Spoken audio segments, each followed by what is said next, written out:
C'est comme si un pote te reçoit chez lui, il a fait un tourneau d'eau Rossini et toi tu dis moi je veux faire des céréales avec du lait. Regardez, ils sont un peu débiles à vouloir investir et à se faire des facettes sur leurs dents, alors qu'en fait il y a des gens qui sont en train de mourir. Je suis même dans une situation d'exil fiscal, tout à fait précisément. J'ai vraiment pris un plaisir esthétique quoi, alors que c'est quand même beaucoup de béton finalement. J'aime pas ce genre de truc, genre je pourrais faire des crises d'angoisse si c'était dans la vraie vie. Donc Yuri, tu vas passer 7 heures devant ce film. Voilà, je voulais juste dire ça. Mais où est-ce qu'il est ? Mais où est-ce qu'il est ce con de Perchman ? La Perche est dans le cadre, c'est le podcast cinéma dans lequel on parle vite, mais on prend quand même le temps de débattre des films et séries qui font l'actualité. Au programme de l'épisode d'aujourd'hui, un striptease intégral. 7 ans après Ni juge ni soumise, la cultissime émission documentaire belge est de retour sur grand écran et déshabille encore pas mal de monde dans 5 nouveaux portraits plutôt crus. Pour les besoins de The Brutalist, film fleuve de plus de 3h30, Adrien Brody procède lui aussi à une mise à nu devant la caméra de Brady Corbett et le réalisateur Tim Fellbaum pose la question du voyeurisme, cette fois médiatique, avec son film 5 septembre sur la prise d'otage des Jeux Olympiques de Munich 72. Et quitte à parler cul nu, autant faire des blagues qui vont avec. À l'occasion de la sortie de God Save the Tuche, 5e volet de la saga qui sent bon la frite, notre focus se fendra la poire sur les comédies populaires françaises. Et cette semaine, carte blanche à moi-même, je vous chanterai les louanges de Paul Cérès Vermellès, la version originale et catalane des Bracelets Rouges, encore bien trop méconnue à mon goût. Silence moteur, la perche est dans le cadre, mais on s'en fout, on fait de la radio. Action!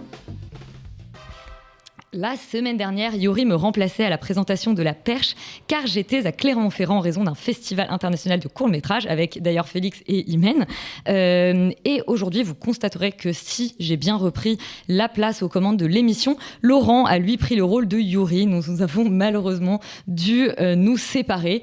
Désolé Yuri. Je pense que ça lui apprendra d'une manière ou d'une autre. Ça lui fera pas de mal, tu vois, d'être un peu écarté à un moment. De cette émission. Ouais, je trouvais que ça pétait un peu. On va dire la réalité à nos auditeurs. Yuri est en exil entre Berlin et Riga pour les besoins d'un long métrage. Yuri, tu vas bien te tenir en duplex, sinon tu sais que tu ne reviendras pas dans la perche, n'est-ce pas ? Est-ce qu'on t'entend, Yuri ? Est-ce qu'on t'entend ? Oui, absolument. Moi, je suis même dans une situation d'exil fiscal, tout à fait précisément, puisque la Lettonie me permettra peut-être de lever des fonds pour la perche et de peut-être nous payer un séjour à Cannes, qui sait. On en discutera un peu tous les deux. Il y a des choses pour moi, des trucs personnels.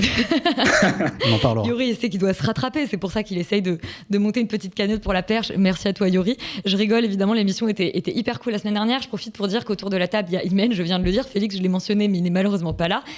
Romane, Émile, Manon et Laurent. Et donc Yuri en duplex. On écoute le courrier des auditeurs. Merveilleux jour que le dimanche. C'est pour moi le plus beau de la semaine. Pourquoi cela te plaît ? Parce qu'il n'y a pas de courrier le dimanche. Et alors dans le courrier des auditeurs, on a 2 auditeurs ou auditrices, je ne sais pas, qui nous ont dit qu'ils aimeraient qu'on couvre plus souvent des séries. Je leur dis donc que ce sera bientôt le cas puisqu'on va revenir sur la saison 2 de Severance et probablement sur la saison 2 de Bref, et que je dédie ce soir ma carte blanche à Paul Cérès Vermellès. Donc nous parlerons de séries. Et puisque j'étais moi-même auditrice la semaine dernière, j'ai un petit retour à faire. J'ai la fille horrible. Non, je rigole, c'était hyper intéressant votre focus sur les teen movies. J'étais trop triste de ne pas pouvoir y participer. Et je voulais ajouter une petite information qui est quant à la manière dont les diffuseurs se financent les séries, puisqu'on regrettait qu'il n'y ait pas suffisamment de teen séries en France. C'est la réalité, mais il y a une réalité de marché aussi. C'est que par exemple aux États-Unis, les séries s'exportent énormément et ils ont de toute façon un bassin de spectateurs beaucoup plus grand que le nôtre. Et donc que les chaînes en fait françaises, d'une manière assez, malheureusement, doivent s'adresser au public le plus large possible. Ils ne peuvent pas segmenter comme ils le font aux États-Unis, et donc ils sont obligés de faire des séries qui s'adressent à un public assez large, ce qui fait que ça exclut souvent d'office les teen series. Je le regrette autant que vous, et c'est la raison pour laquelle les teen series sont souvent des projets un peu fauchés sur des chaînes qui s'adressent directement à un public jeune. Je regrette qu'on pense que les teen series aussi ne s'adressent qu'aux adolescents et que donc on sépare d'une part du public, mais voilà, je voulais apporter cette petite réalité de marché. Quant au focus, et puis avant de parler cinéma, on va parler chiffres. Laurent, c'est l'heure du box-office de la semaine. Tout à fait. Bon, là, c'est le calme plat, mais est-ce que ça peut pas quand même péter un de ces 4 ?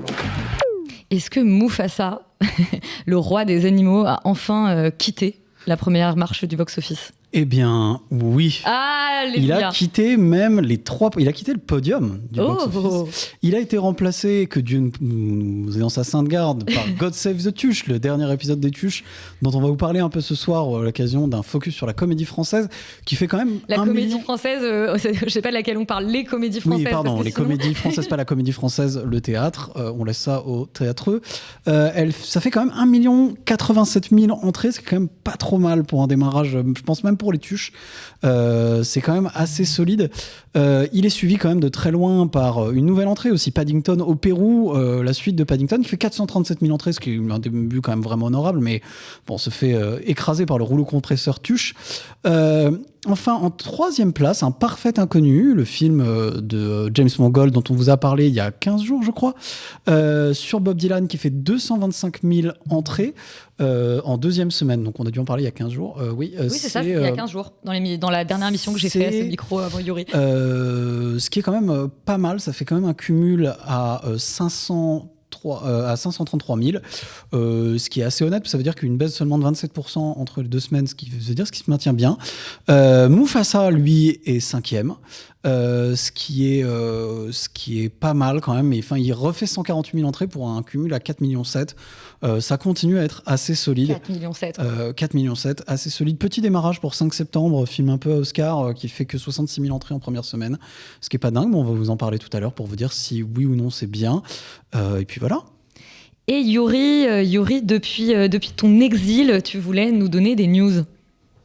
Oui, alors pour être tout à fait précis, je voulais vous donner des news d'un pays qui est encore plus lointain que la Lettonie. Est-ce qu'il est plus avantageux fiscalement ?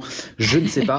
En tout cas, il s'agit du box-office en Chine, puisque ça a pas mal fait le tour des médias, qui est que le box-office chinois reprend enfin des couleurs après des années assez moroses suite au Covid notamment et au ralentissement économique que connaît le pays. Mais du coup, il y a un film d'animation.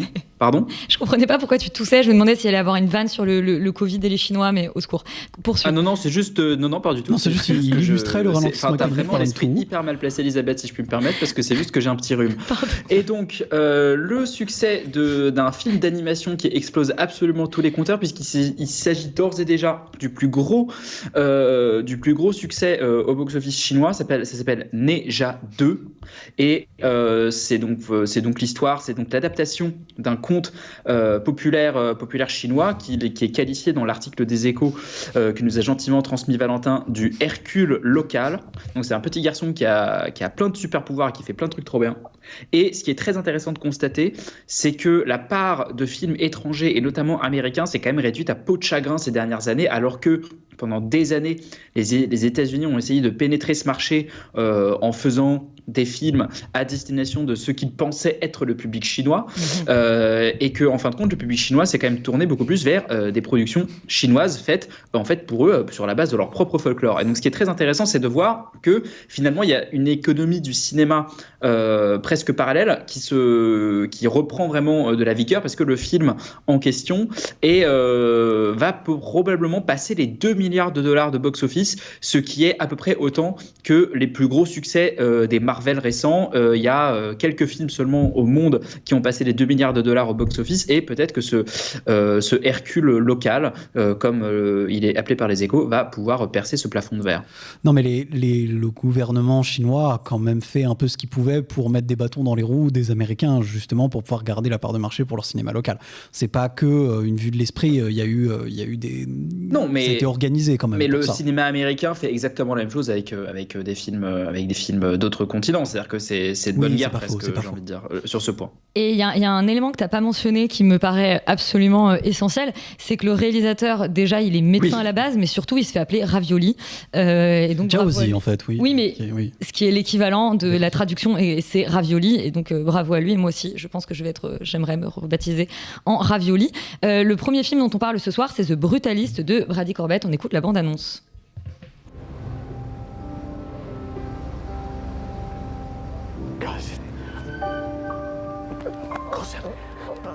There's is alive.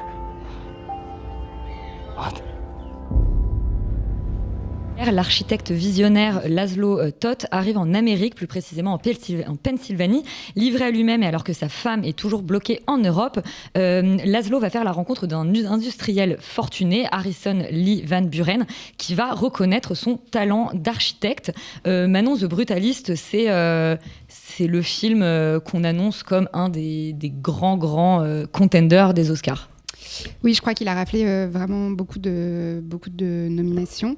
C'est bizarre parce que moi j'ai vraiment vécu devant ce film une expérience vraiment assez folle. J'ai vraiment pris un plaisir mais esthétique quoi. J'ai vraiment adoré ce que j'ai vu esthétiquement à l'écran. Et alors que c'est quand même beaucoup de béton finalement. Oui. Mais c'est son architecture qui est brutaliste. Voilà. Mais j'ai vécu une expérience esthétique assez dingue et en même temps j'ai pas grand chose à dire sur le film. C'est assez étrange parce que je trouve que j'ai du mal à le décrypter parce que même si en tant que projet on le présente vraiment comme un ovni dans l'industrie hollywoodienne, je trouve que le film finalement en tant que tel, dans son propos et tout ça n'est pas un ovni parce que ça raconte l'envers du rêve américain, on l'a quand même beaucoup vu au cinéma, c'est un rise and fall d'un artiste finalement assez classique mais moi j'ai vraiment adoré, je vois beaucoup, non, la critique est assez unanime mais les gens qui ont des réserves dessus ont tendance à dire que en fait c'est tout le storytelling autour du film et les conditions dans lesquelles il s'est fait qui sont peut-être en train d'écrire on y reviendra effectivement sa légende, notamment techniquement. Ouais, exactement. Mais moi, pour le coup, j'ai été voir ce film en projection presse il y a plus de 3 mois, je pense, et je ne savais absolument rien du tout du film, du réalisateur, des conditions dans lesquelles il a réalisé ce film. Donc voilà, moi, dans mon cas, ça n'a pas du tout joué même, et le film m'a quand même vraiment percuté. J'ai eu l'impression de voir en fait les grands romans américains de Paul Auster, par exemple, que moi j'aime beaucoup, à l'écran en fait. Avec je trouve qu'on peut penser à Il était une fois en Amérique aussi, ce type de référence. Ouais, complètement. T'as ce personnage central et puis derrière t'as tout un pan de l'histoire de l'Amérique qui se déroule comme ça sous forme de grandes fresques et ça m'a vraiment réjoui de voir ça. Je m'arrête là. Et tu dis une grande fresque, c'est vrai que le film dure quand même 3h34. Émile, est-ce que tu partages l'enthousiasme de Manon ? Est-ce que toi tu as l'impression d'avoir plus de choses à en dire ? Alors je vais essayer en un temps record de dire tout ce que j'ai à dire, mais effectivement c'est un événement et le film est vraiment annoncé comme un événement, ce qui veut tout et rien dire aujourd'hui. Et je pense que le grand soulagement, c'est que c'est un événement, mais pour des bonnes raisons, des raisons cinématographiques. Alors je pense que c'est bien le grand film qu'on nous avait annoncé depuis Venise, mais on nous disait à l'époque que c'était une saga épique dans la veine du Parrain. Je pense qu'en fait c'est encore plus fort ce qu'arrive à faire Brady Corbet. C'est un film métonymique parfait, avec un vrai souffle épique qui, moi, m'a plutôt fait penser à Reds de Warren Beatty, c'est-à-dire arriver à raconter la grande histoire par le prisme d'une narration très intime. C'est un film qui s'empare de très grandes idées sur ce qu'est l'architecture, sur ce qu'a été la société des années 40, des années 50, sans jamais être ni programmatique ni didactique. Et j'aurais jamais pensé voir un jour un film dont la scène d'ouverture s'inspire non pas d'un autre film, mais de la visite d'un bâtiment de Frank Lloyd Wright. C'est-à-dire vous verrez en voyant le film. Ouais, je pense pas. Il faut la découvrir. Mais le film, voilà, et le film en même temps, voilà, il fait un petit peu peur, etc. C'est jamais théorique, c'est jamais ennuyeux. Alors qu'il y avait quand même Jean-Louis Cohen comme consultant de luxe, qui était le grand spécialiste du Corbusier, qui est malheureusement mort avant la sortie du film. Il s'entoure magnifiquement, au-delà de son casting qu'on a mentionné, mais on l'a pas mentionné. Adrien Brody, Felicity voilà. Jones, Guy Pearce, Joe Alwyn et Stacey Martin. C'est un casting de malade. Mais il y a aussi Judy Baker, chef décoratrice, qui était notamment la chef décoratrice de Brokeback Mountain, de Carol, de Todd Haynes, qui a fait un travail remarquable, encore une fois, avec un budget vraiment dérisoire. Daniel Blumberg, j'espère, va devenir le grand compositeur de la prochaine époque. Et je pense que le miracle, justement, du film, c'est de faire un film très ambitieux et qui, en même temps, élève le spectateur. Le film est jamais surplombant, il est toujours en train d'inventer des formes, de faire une tradition, des passerelles entre la tradition hollywoodienne. On pense beaucoup à Elia Kazan, on pense beaucoup à George Stevens. Joe Alwyn a vraiment le parler de Joseph Cotten, par exemple, et en même temps, il est vraiment dans le cinéma moderne. Je pense que j'avais travaillé avec Brady Corbet, notamment dans un festival où il avait projeté S'en fout la mort de Claire Denis, qui est une de ses cinéastes exceptionnelles. Il embauche Isaac de Bancolé dans le rôle de Gordon, qui a été une des muses de Claire Denis. Donc je trouve que la cohérence du film est vraiment exceptionnelle. Et moi, j'avais vu ces 2 premiers films qui ne sont pas sortis en France, dans lesquels je trouvais qu'ils développaient un langage hyper sophistiqué, ambitieux. Et The Brutalist, pour moi, c'est vraiment le film dans lequel il arrive à rendre ça le plus intelligible, je pense. Yuri, alors on l'a découvert tous les deux dans une projection presse où il y avait un petit bug technique. Je sais que tu l'as revu depuis et on n'a pas parlé jusqu'ici effectivement de la technique avec laquelle a été filmé The Brutalist. Donc Yuri, tu as passé 7 heures devant ce film. Voilà, je voulais juste dire ça. Plus de 7 heures. Oui, parce que je suis quelqu'un de consciencieux qui aime souffrir et bien faire son travail. Non, en fait, je suis assez d'accord avec ce que vous avez dit. Je vais apporter un bémol et je vais rebondir sur ce que tu viens, sur ta très pertinente relance, Elisabeth, sur l'aspect technique, qui est pour moi un peu l'impasse esthétique du film, dans le sens où, en effet, le storytelling du film a été fait autour du truc de « oh là là, tout ça a été filmé en pellicule », dans un format qui s'appelle le VistaVision, qui est un format qui date des années 50, qui a été utilisé sur une poignée de films, mais qui en gros, pour faire très très court et schématique, a été inventé par la Paramount, il me semble, pour faire concurrence à la télévision. Donc à un moment où la télévision prenait son essor, la Paramount invente ce système pour dire c'est le plus gros spectacle que vous allez jamais voir. C'est l'équivalent globalement de ce que on nous vend en étant la projection IMAX en 70 mm aujourd'hui. Vous voyez, c'est à peu près la même idée.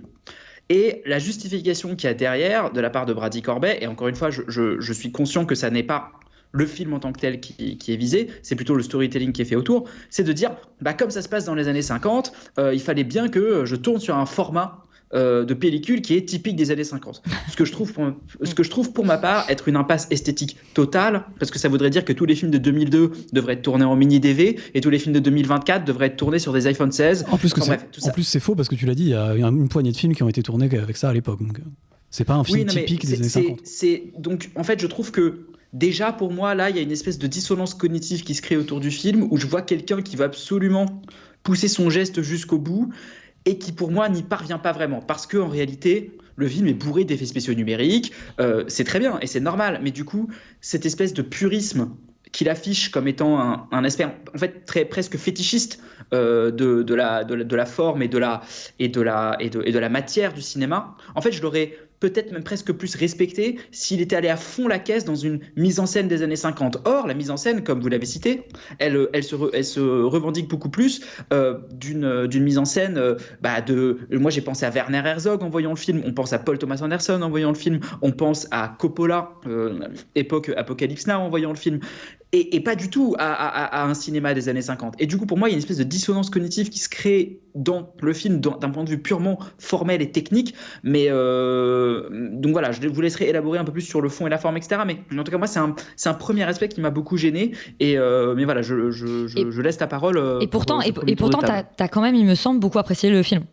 Par ailleurs. J'ai plutôt apprécié le film. En fait, les deux fois, alors que je l'ai vu une fois dans des conditions de projection merdiques et une fois dans des conditions de projection exceptionnelles, en fait, j'ai le même sentiment sur le film, à savoir que je trouve sa première partie géniale et sa deuxième partie hyper convenue et programmatique. Mais on y reviendra. Je pense qu'on a tous à peu près ce sentiment. Manon, Manon, Émile, vous voulez répondre à Yuri ?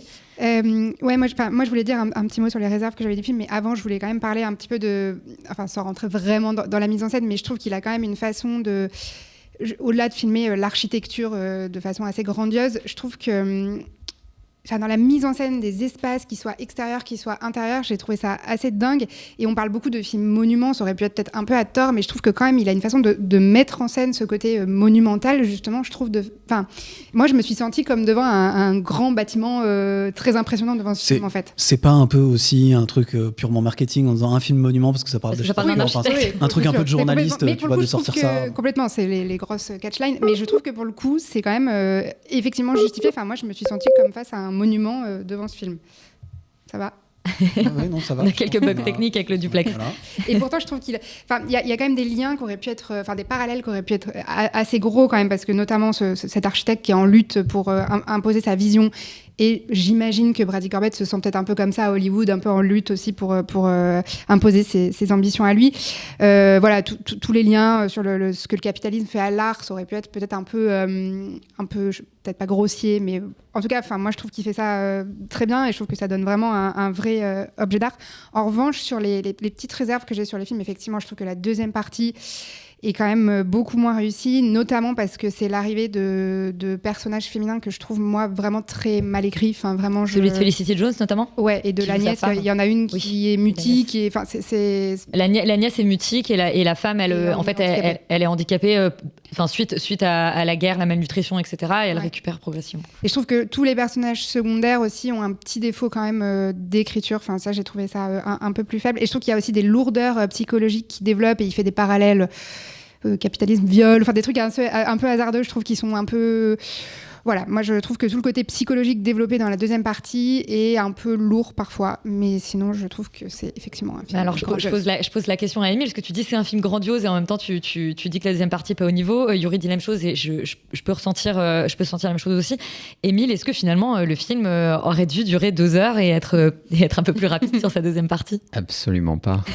Tu te doutais bien que j'allais te détromper. Non, mais écoute, moi je suis pas du tout d'accord avec la moindre reproche, la moindre forme de critique qui peut être faite sur le film. Je vais sortir mon bouclier de Captain America et je vais la repousser. Je ne sais pas quoi dire. Alors c'est vrai que ce que dit Yuri sur le fait que la mise en scène n'est pas une mise en scène des années 40, c'est intéressant, et moi c'est justement un reproche que je vais faire à un autre film dont on va parler ce soir, donc je garde cet argument dans ma poche. Je pense que la deuxième partie, moi ce qui m'a vraiment plu, c'est que le film pose les bases narrative dans la première partie, et dans la deuxième va beaucoup plus vers l'abstraction, et je pense notamment à des scènes en Italie qui sont absolument dingues. Je pense ne jamais avoir vu un décor. Voilà. Ouais, c'est incroyable. Les carrières de marbre en Italie. Enfin, en fait, c'est assez dingue de voir un film qui va à ce point travailler, épouser la forme de ces décors et essayer de trouver une esthétique pour représenter des espaces. Après, je comprends que le film peut avoir un côté un peu épuisant c'est-à-dire qu'on a l'impression de voir moment de bravoure après moment de bravoure, ce qui n'est pas vraiment la norme aujourd'hui, mais je pense que vraiment, alors au niveau de la mise en scène peut-être pas, mais dans sa conception du cinéma, moi il m'a fait penser à Giants de George Stevens. Moi j'ai énormément pensé à Giants dans le film. Ou même Paul Thomas Anderson en fait. Tu vois, des gens qui s'affranchissent d'une forme de structure. Aussi, je pense que ça fait partie, notamment dans son discours sur ce qu'est le monde d'aujourd'hui et qui sont les tyrans aujourd'hui. Je pense qu'on pense bien sûr à Daniel Day-Lewis dans There Will Be Blood. Mais moi, j'ai aussi l'impression que le film essaye aussi de s'émanciper de tout ça, comme Laszlo Toth essaye de s'émanciper de la société et de ses prédécesseurs aussi. Et alors, Yuri m'a envoyé un texto pour me dire qu'il aimerait quand même bien dire du bien de ces brutalistes. Oui, moi, en fait, tout ce que tu dis, Émile, sur l'abstraction et sur la manière qu'il a de capter des paysages complètement dingues et chimériques dans la deuxième partie, c'est vrai. Simplement, en fait, comme il est très fort là-dedans dans la deuxième partie, tous les manquements, on va dire, tous les errements du scénario, pour moi, deviennent encore plus visibles. Mais voilà, mais c'est juste pour répondre à ça. Et simplement, moi, ce que j'ai énormément apprécié dans le film, c'est sa précision. C'est un film qui est extraordinairement précis sur les références qu'il convoque, qu'elles soient architecturales, artistiques, historiques. C'est même, en fait, le fait que les personnages partent en bateau d'une ville en Allemagne qui s'appelle Bremerhaven, enfin, tu sens que le mec, c'est quand même documenté, qu'il a fait des recherches, et du coup il y a une espèce de notion pour la petite histoire. Moi j'ai vu le film avec ma mère hier soir, l'histoire est géniale. Et ma mère ne connaissait rien du film, et elle est sortie en disant j'adore l'œuvre de ce mec quoi. Elle pensait vraiment avoir vu une biographie, elle pensait avoir vu un vrai film sur un vrai mec qui a vraiment existé, qui a fait des vrais trucs. Or le film est tellement malin et tellement précis dans la manière qu'il a de convoquer des références, de les mélanger, de les brouiller, que du coup, en fait, il arrive à faire illusion. Et ça, c'est quand même un tour de force qui est assez incroyable. Et par ailleurs, je trouve que au-delà des réserves qu'on peut avoir sur la deuxième partie, et notamment sur sa fin, que je ne révélerai pas, mais qui pour moi est son plus gros manquement, il y a quand même un souffle dans ce film, il y a quelque chose qui se passe, et je pense que c'est au-delà des parallèles que moi j'ai trouvé un peu lourds sur art versus artisanat versus industrie, et comment on peut faire un parallèle entre l'architecture et le cinéma. En fait, tout ça, ça fait quand même une œuvre dont on peut parler longuement, discuter des séquences, vraiment faire faire œuvre de critique et de débat. Et du coup, je trouve que c'est en ça qu'il est vraiment très réussi. Maintenant, moi, j'ai des vrais soucis avec la deuxième partie, et ça en fait, ça va être une notion de sensibilité. Pour moi, en fait, on a déjà vu 50 fois des mecs artistes torturés, addicts à la drogue, qui parlent mal aux gens. Enfin, tout ça, malheureusement, j'ai un peu l'impression de l'avoir vu 50 fois. Et du coup, finalement, comme j'ai l'impression qu'il est tellement incroyable dans sa première partie, tellement novateur dans le fait, justement, comme tu disais très justement, Émile, de pas être surplombant, d'arriver à te faire comprendre le Bauhaus, le machin, le truc, par des scènes extrêmement concrètes, très très très claires. Et ben en fait, il se vautre un peu dans un truc hyper américain, clichetonneux, qui moi en fait me déçoit par rapport à son ambition. Mais ça veut pas dire que c'est mauvais ou que c'est complètement raté. Je trouve qu'il me déçoit par rapport à l'ambition qu'il déploie dans la première partie. Mais je pense qu'on va quand même être tous d'accord pour recommander ce Brutalist. Il dure 3h34, mais il y a une entracte de 15 minutes entre les deux parties. Honnêtement, ça se fait assez aisément. Et pour juste rebondir sur ce qu'a dit la mère de Yuri en sortant de la salle, c'est assez amusant après la séance d'aller chercher quelles sont les influences esthétiques qui ont amené à la création de ce personnage de Laszlo Toth. Donc voilà, pour les gens qui s'intéressent un peu au brutalisme, je vous encourage à vous renseigner. On va maintenant s'intéresser à, pour le coup, une histoire vraie, enfin en tout cas l'événement est réel. C'est 5 septembre de Tim Fellbaum, j'espère que je le prononce bien. Ready, camera one. Hit it. Good morning, I'm Jim McKay speaking to you live from the Olympics in Munich, West Germany. Talk me through the day. Starts with volleyball, then there's boxing. Good. It's America versus Cuba. Sure you want to bring in the politics? It's not about politics, it's about emotions. 5 septembre revient sur la prise d'otage d'athlètes israéliens pendant les Jeux Olympiques de Munich 72, ou plus précisément sur sa couverture médiatique. L'événement est scruté en direct et suivi par 1 milliard de personnes dans le monde entier. Geoff, un jeune producteur qui veut faire ses preuves auprès de son patron, va se confronter au dilemme de l'information en continu et des limites de la moralité. Il est entouré d'une collègue et traductrice allemande et de son mentor. Romane, est-ce que déjà tu as vu Munich de Spielberg qui a 20 ans ? Non, pas du tout. Quelqu'un l'a vu autour de la piste ? Moi, je l'ai vu. Très bien, donc on en parlera. Mais alors toi, je l'ai un peu oublié, mais je l'ai vu. Qui ne connaît pas, qui n'avait pas vu Munich, c'est pas du tout le même angle, mais ça revient aussi sur les Jeux Olympiques de 72 et sur la prise d'otage. Ce 5 septembre, est-ce que ça t'a plu ? Oui, il m'a donné envie de voir du coup Munich de Spielberg, c'est bien. Non, effectivement, j'ai du coup vraiment découvert l'histoire par ce film-là, et je pense qu'il a une approche complètement différente, en tout cas de ce que je comprends de Munich, puisqu'il suit vraiment l'équipe journalistique de cette chaîne ABC de sport. Donc c'est vraiment à l'intérieur. Enfin, tout le film est dans huis clos, et c'est par ailleurs un des trucs les plus réussis du film. Moi, je trouve que c'est vraiment un film qui est très convaincant. En fait, il est peut-être pas très original dans la mesure où quand tu lis le pitch, quand tu vois le film et que tu lis le pitch, je trouve que c'est vraiment ce que tu attends de regarder. C'est-à-dire un de thriller voir, médiatique assez sec. Exactement. Et qui te retourne un peu sur ton siège, etc. Et en même temps, c'est pas dérangeant, c'est pas nécessairement une mauvaise chose dès lors que c'est très bien fait et que c'est très réussi. Et que du coup, cette promesse-là qui est faite au début du film, je trouve qu'elle elle est complètement remplie à la fin. C'est comme je disais, un thriller qui se fait en huis clos, et ça c'est vraiment, je trouve, le truc le plus maîtrisé, et ça laisse, c'est peut-être ça que je retiens le plus moi de 5 septembre, c'est une vraie réflexion en fait derrière lui, autour, et t'en parlais un petit peu dans le pitch, mais sur vraiment une réflexion autour de la médiatisation, sur ses dangers, sur l'éthique au sein d'une équipe journalistique, et de la part d'intime dans la politique, de quelle manière ça se joue, et tous ces enjeux-là, je trouve, sont quand même hyper bien reflétés dans le film. Et ça fait que quelques jours après, je trouve que tu as quand même des réflexions qui te restent autour du film, quand bien même il a une forme assez académique ou classique, puisque c'est ce qu'on attend, et qu'il est peut-être pas très original, mais sur ce qu'il raconte, je trouve qu'il se démarque complètement de la plupart des films. Et puis on peut faire un pont avec, quand même, aujourd'hui on a de l'information en continu, on est abreuvé en direct. Imen, peut-être que le pont est assez étrange, mais est-ce qu'il y a des points communs avec Culte dans le fait de revenir sur une époque et une manière de scruter le réel et les limites de la moralité? Je sais pas pourquoi. Ouais, non, mais bien sûr. En fait, je trouve que c'est intéressant dans son côté, justement. Enfin, là, on est face à de l'avant-gardisme. Enfin, des gens qui ont dû improviser complètement et qui ont inventé quelque chose en fait d'une certaine manière. Dans le rapport à l'image. Dans le rapport à l'image, dans le rapport à qu'est-ce qu'on va capter et dans le rapport aussi de nous ne sommes pas compétents mais nous y allons quand même. Et donc on se retrouve confrontés à nos propres dilemmes moraux et à notre propre incompétence parce qu'en fait, comme tu l'as dit Roman, ces gens devaient traiter du sport. Ils n'étaient pas censés ni traiter de politique, ni traiter de quoi que ce soit. Et donc c'est un peu cette équipe comme ça qui s'est retrouvée là par hasard et ils se sont dit un peu let's go.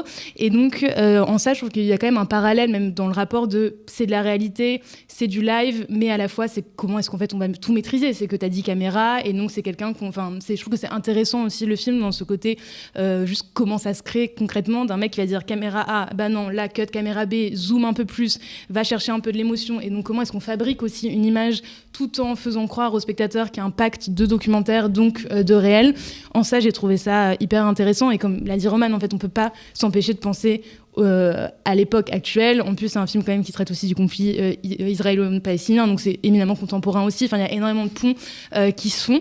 Donc moi c'est un film que j'ai apprécié. Après comme l'a dit Roman, je vais pas aller trop plus loin, mais c'est vrai que mes attentes ont été complètement remplies, mais sans plus du tout. C'est que je trouve que l'esthétique du film, c'est l'esthétique que j'attends. Enfin, je ferme les yeux, je me dis, ok, ça ressemble à quoi un thriller politico. C'est très influencé de Paul Greengrass un peu dans l'idée de ce que je... Malheureusement, je pense que ces références sont un peu plus écrasantes ambitieuses que ça. D'accord. Bah du coup, c'est vraiment, voilà, j'imagine ça. C'est un peu sous-exposé. Ouais. C'est vachement de mouvements de caméra. On va aller chercher des émotions. C'est un peu cut, mais en fait, moi, mine de rien, j'ai trouvé que le rythme était plus fabriqué.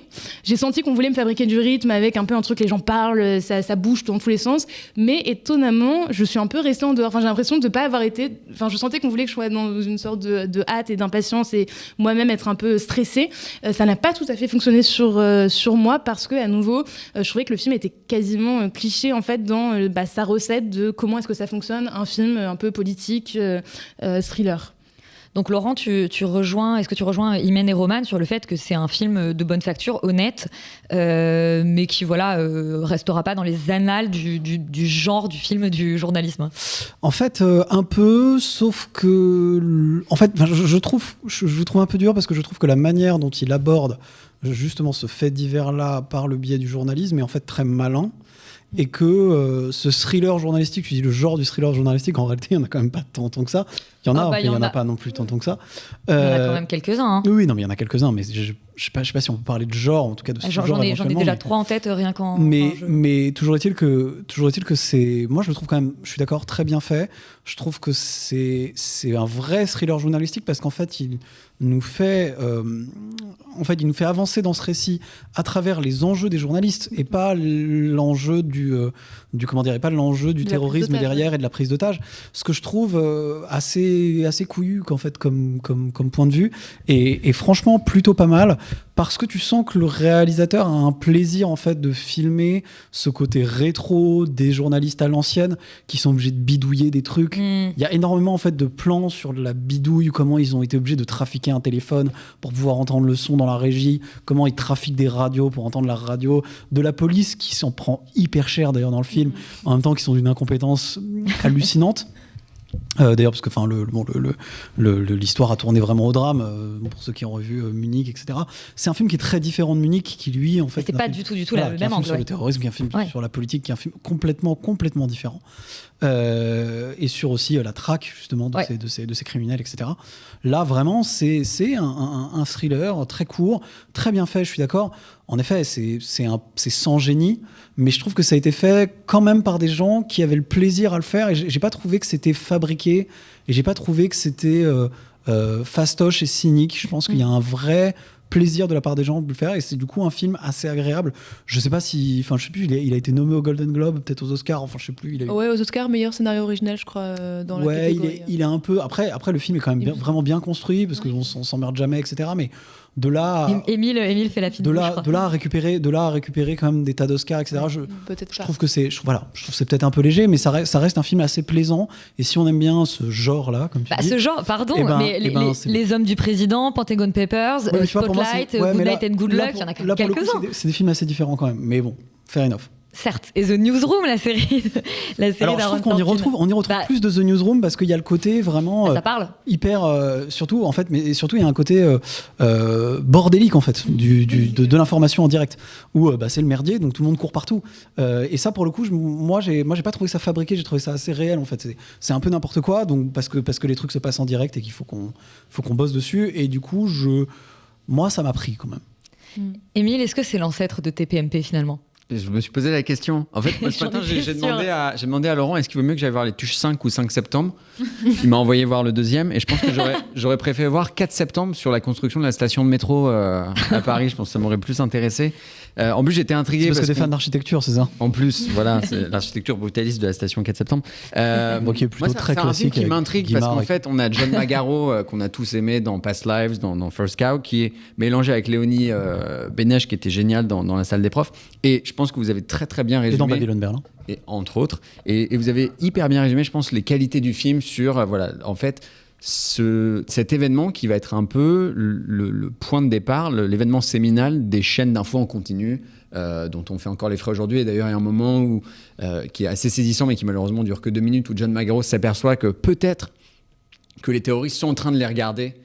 Et ça m'a fait penser notamment à ce qui s'est passé à l'hypercachère. Oui, bien sûr. Et donc tout ça a été assez vertigineux. Moi, je vois plusieurs limites au film. Déjà, à mon sens, c'est impossible d'arriver à construire un suspense sur un sujet dont on connaît la fin. C'est-à-dire que si vous avez vu Munich, ou même si vous avez ouvert un livre d'histoire dans votre vie, vous savez comment cette histoire se termine. Et donc, moi, en fait, il y a un moment où le film essaye de nous construire un suspense sur est-ce que les otages sont morts, est-ce qu'ils sont pas morts, etc. C'est un peu putassier. Si je puis juste je trouve ça un peu... Alors, Yuri? Ouais, Titanic, c'est un film dont on connaît la fin. Et c'est quand même un film où, quand ils voient l'iceberg arriver, on se dit en tant que spectateur, ils vont pas se le prendre cette fois-ci. C'est un argument que je trouve un peu fallacieux. Ouais, mais en fait, sauf que le problème, c'est que le genre de 5 septembre, c'est un thriller. Tu vois, là où Titanic, c'est plutôt un drame romantique. Le seul qui a réussi à faire ça, justement, je trouve que c'est un Tarantino, ou dans Inglourious Basterds, ou dans Once Upon a Time in Hollywood, il réécrit complètement l'histoire. Là, il crée un contre-pied. Il fait une uchronie. Il fait une uchronie, et dans ce cas-là, pourquoi pas.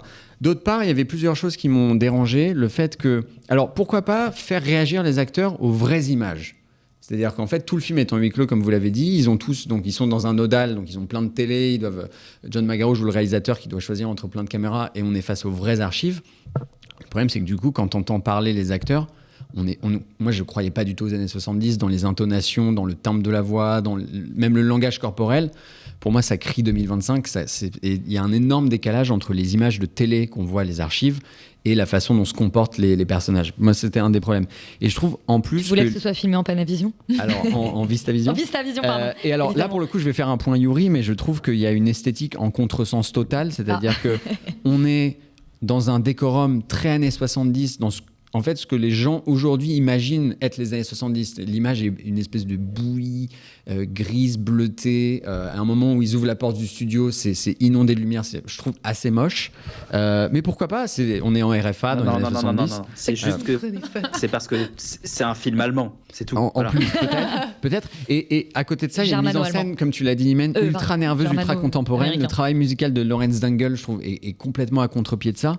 Et donc, à l'inverse totalement d'un film que tu as cité, qui est Les Hommes du Président de Pakula, qui était filmé par peut-être celui qui restera à jamais le plus grand chef opérateur de l'histoire, Gordon Willis, qui fait des plans dont 4 décennies après, je m'en souviendrai encore dans Les Hommes du Président. Là, 5 septembre, je l'ai vu il y a 3 heures, je me souviens d'aucun plan. Tu l'auras zappé le 6 septembre. Le 6 septembre, il est perdu. Non, mais tu vois, c'est ça, en fait, je trouve le problème, c'est que le film est dans une espèce de nervosité très télévisuelle.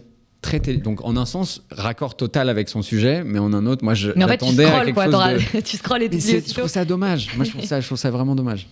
Romane? Oui, moi je trouve Émile quand même très dur, notamment. Ouais. Je pense que j'étais pas dans les années 70, donc j'avoue, j'ai pas d'attente sur l'esthétique particulière. Et je pense qu'aussi il faut voir le film tel qu'il est, c'est-à-dire que. Et je suis pas sûre que le fait divers. Moi j'ai vu Munich Jeune, je suis pas sûre que tant de gens que moi je le connaissais pas, connaissent le fait divers. Moi, il était dans mon livre d'histoire au lycée, tu vois. Il y avait une page. T'étais dans un lycée un peu cool, c'est pour ça. Je sais pas, parce que moi j'ai vu le film assez tôt, donc je saurais pas dire si je l'ai appris dans les livres d'histoire ou au lycée, mais je suis pas sûre que tant de gens que ça connaissent l'histoire, ou en tout cas précisément les tenants et aboutissants. Moi, et quand bien même, en fait, moi, c'est-à-dire qu'au contraire, là où je suis pas d'accord, c'est que je pense que même si tu as cet aboutissant-là, tu sais, c'est-à-dire que le film traite vraiment de ces espèces de questionnements et interrogations du direct, de comment ça se passe. À la fin, qu'il soit mort ou pas, ça ne change rien au fait qu'il soit posé toutes ces questions qui sont tout aussi légitime de savoir si on peut utiliser le mot terroriste ou pas alors que ça vient de se passer, alors que c'est hyper lourd de sens, de savoir quelle histoire on raconte, c'est l'histoire de qui, est-ce que c'est la nôtre, est-ce que c'est celle des Palestiniens, est-ce que c'est celle des Israéliens, enfin il y a quand même énormément de choses, surtout que là où le film est aussi intelligent, c'est qu'il rassemble, bon alors peut-être de manière un peu trop cliché, ça je suis d'accord, parce que je trouve qu'il y a j'ai un regret par rapport au personnage que je trouve pas assez poussé, mais il rassemble quand même différentes nationalités, différentes religions même au sein de l'équipe, ce qui fait que ça crée des nouveaux débats et que vraiment pour moi le film porte là-dessus. Par ailleurs, il n'est pas débile, il sait que Munich existe, donc il sait que potentiellement effectivement, et puis qu'il y en a qui sont plus forts en histoire que moi, donc il part de ce postulat que c'est pas le point final en fait du film. Je trouve que vraiment le cœur du film est pas là, et je trouve que je suis d'accord avec toi, j'ai pas de plan en tête, c'est-à-dire que j'ai une esthétique globale qui me reste, et c'est dommage parce que ça aurait pu être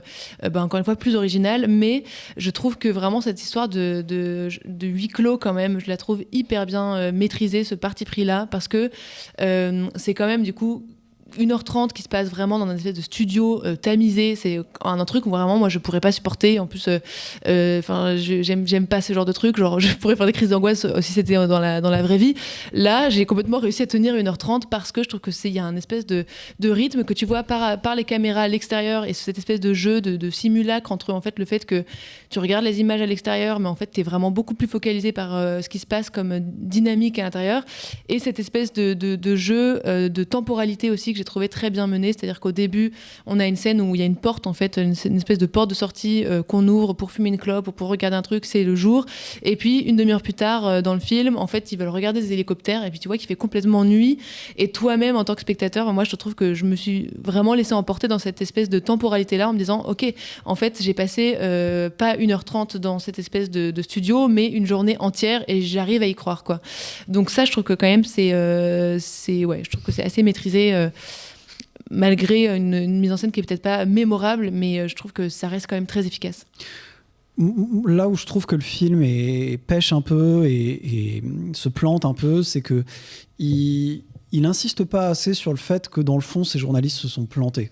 Je trouve qu'il ne pose pas assez la responsabilité de ces journalistes vis-à-vis de ce qui arrive dans le film. Alors je vais pas trop spoiler, mais globalement ils déconnent, il se passe un truc qui devrait pas se passer à l'antenne, et le problème c'est que c'est pas si simple pour eux, parce que sur le moment il faut prendre les bonnes décisions vite, et que compte tenu des circonstances, ils sont pas 100% responsables, mais ils doivent prendre la responsabilité de ce qui passe à l'antenne, et très clairement, ils déconnent.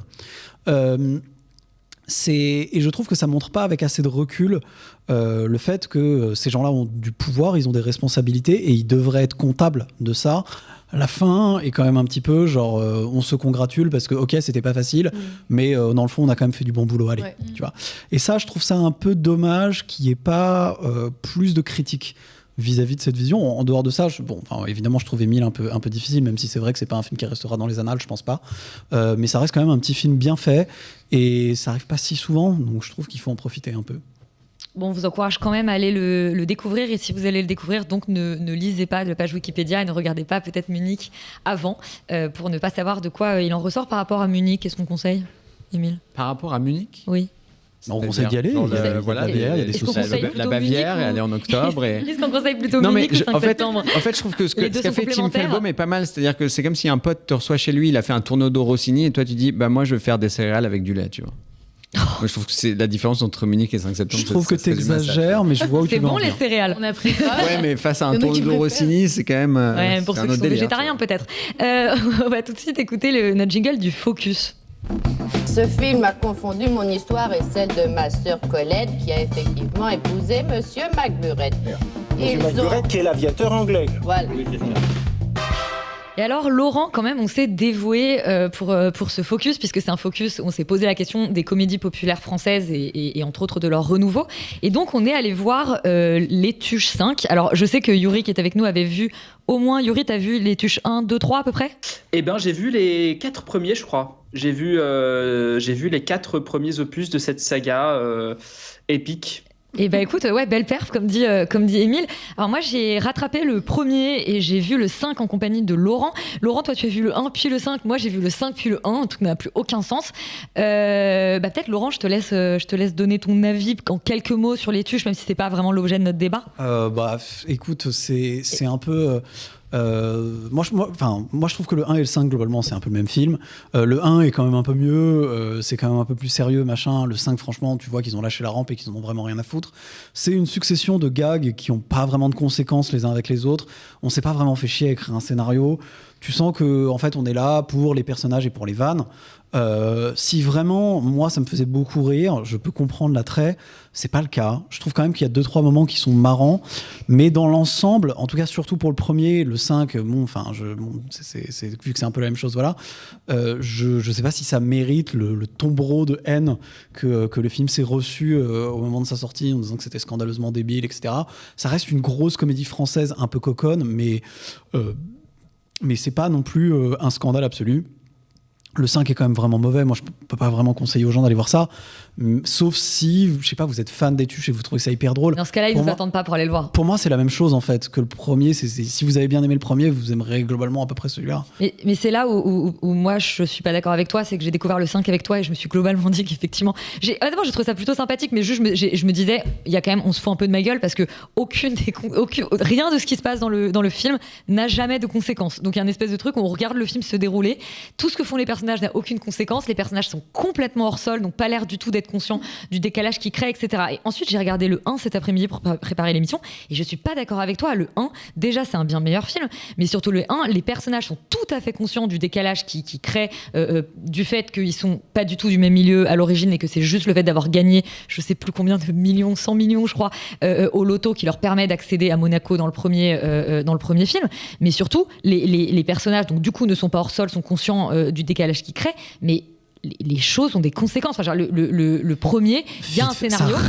Il y a quand même... Non, il n'y a pas beaucoup de scénarios. C'est ton humour ou c'est pas ton humour. Il n'y a pas beaucoup de scénarios. Ça reste quand même vraiment une succession de scènes un peu. Et je sais que Yuri me rejoint et qu'il a beaucoup d'affection pour... probablement beaucoup plus que moi pour les tuches. C'est clairement regardable, en tout cas, le premier. Le 5 est un peu plus dur, mais c'est pas une honte. Yuri ? Une des raisons pour lesquelles on s'est attaché à ce sujet de la comédie française en passant par le prisme des tuches à la base, c'est parce qu'il y a quand même un peu un sport critique national qui est qu'à chaque fois qu'il y a un film des tuches qui sort, par définition, dire que c'est de la merde. Et c'est le cas depuis le premier tuche. Or, moi, du coup, jusqu'à très récemment, j'allais quand même voir à peu près toutes les comédies françaises grand public qui sortaient. Et moi, j'ai un peu lâché la rampe aussi. Par déviance.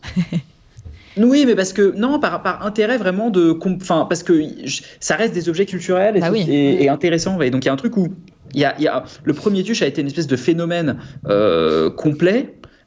Et pour moi, c'était bon. Pourquoi ? Et en fait, quand tu vois le film, en effet, moi je suis d'accord avec Elisabeth, ça se gâte un peu avec le 2 et notamment le 4 qui est horrible. Le 3 est plutôt très rigolo parce qu'ils sont à l'Élysée et que c'est vraiment n'importe quoi et qu'il y a vraiment des très très bonnes vannes, notamment sur François Fillon. Mais il y a comme ça des espèces de... En fait, dans le premier, tu as une espèce de famille qui est un peu éminemment sympathique, un peu loufoque. Il y a énormément de clichés qui sont retournés contre eux-mêmes. Et le film propose quand même, malgré tous ses bons sentiments et son aspect un peu niais et naïf, un truc que, en fait, je pense que les gens, qui n'étaient pas vraiment présents dans la comédie française, jusqu'au tuche. Et donc, par conséquent, en effet, je trouve que le premier film tente quand même des choses. Il tente d'établir un univers, des personnages, des gags, des vannes. Et même si depuis des frites, c'est devenu une espèce de running gag un peu pénible, et quand le premier tuche débarque, c'était pas encore le cas. Et du coup, moi, j'ai plutôt de la sympathie, moi, pour le premier tuche, en tout cas. Après, le 2 et ce qui suit, je sauve le 3, mais le 2 et le 4 sont beaucoup moins bien, mais voilà, moi j'explique quand même le succès du film, pas juste parce que Jean-Paul Rouve est rigolo, il y a une perruque, mais parce qu'il y a un vrai attachement, je pense, qui peut se créer par rapport à cette famille-là. Même si perruque, la vache.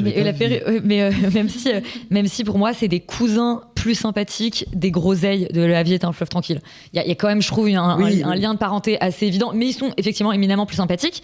Mais effectivement, être allé voir les Tuches, on l'a fait surtout, même si j'aime bien, on a quand même un débat critique sur les Tuches 5. C'est surtout pour ouvrir notre focus sur les comédies populaires françaises. Et Laurent, c'est toi ce soir, notre... Pour la deuxième semaine, mais oui, mais c'est écoute, moi qui vais faire l'historien de l'émission. En l'absence d'Alban qu'on regrette et qu'on retrouve bientôt, tu es l'historien de la perche. C'est moi qui m'y colle. Donc en fait, la comédie, ça existe depuis toujours. On pourrait sortir Aristophane si on voulait se la péter, mais globalement, ça commence depuis l'Antiquité, ça a évolué dans tous les sens, etc. Il y a plein de sous-genres de comédie, on pourrait y passer des heures. Mais il faut comprendre que la comédie, ça a toujours été très populaire, en particulier en France. Et à partir de la fin du 19e siècle, c'est surtout le théâtre de boulevard, avec des comédies type vaudeville qui sont basées surtout sur des quiproquos, les portes qui claquent, les adultères de bourgeois. C'est ça qui cartonne. Forcément, au début du cinéma, c'est un petit peu différent, parce qu'au début, il n'y a que le cinéma muet. Du coup, on va pas trop se baser sur les dialogues pour rigoler, donc on revient aux fondamentaux avec le burlesque, parce que les gens qui se cassent la gueule et qui se tapent dessus, c'est toujours marrant. Évidemment, c'est un genre qui est plus connu chez les Américains avec Charlie Chaplin et Buster Keaton, mais en France, on a eu Max Linder, par exemple, qui était vraiment une star du burlesque, qui est même parti aux États-Unis à la fin de sa carrière, qui était vraiment une immense star. Au moment de l'arrivée du cinéma parlant, le cinéma a tendance à s'embourgeoiser un peu. Et on a d'un côté la comédie un peu plus sérieuse avec des grands réalisateurs qui vont faire des comédies, notamment Jean Redouard sur Boudu Sauvé des eaux, les films de Marcel Pagnol, le Spoons, la trilogie marseillaise, ou alors Sacha Guitry qui en a fait plein. Mais aussi on a en même temps tout un pan du cinéma qui reprend un peu le flambeau des vaudevilles avec des mecs comme nettement moins connus que je sors un peu comme ça parce que c'est des films que j'ai vus, mais je sais pas si c'est les mecs les plus connus de ce genre de comédie un peu plus bas de gamme de l'entre-deux-guerres et puis de l'immédiat après-guerre, comme des mecs comme Émile Cousinet qui ont réalisé un film qui s'appelle Le Congrès des Belles-Mères, qui est quand même un truc un peu difficile à regarder mais bon, qui est intéressant, ou Roger Richebé qui avait fait un film qui s'appelle J'ai une idée avec Rému dedans dans les années 30. Et en fait, la comédie à l'époque, c'est un genre très populaire, avec d'un côté des comédies haut de gamme de grands réalisateurs et de l'autre côté un peu les prémices, le début du cinéma d'exploitation.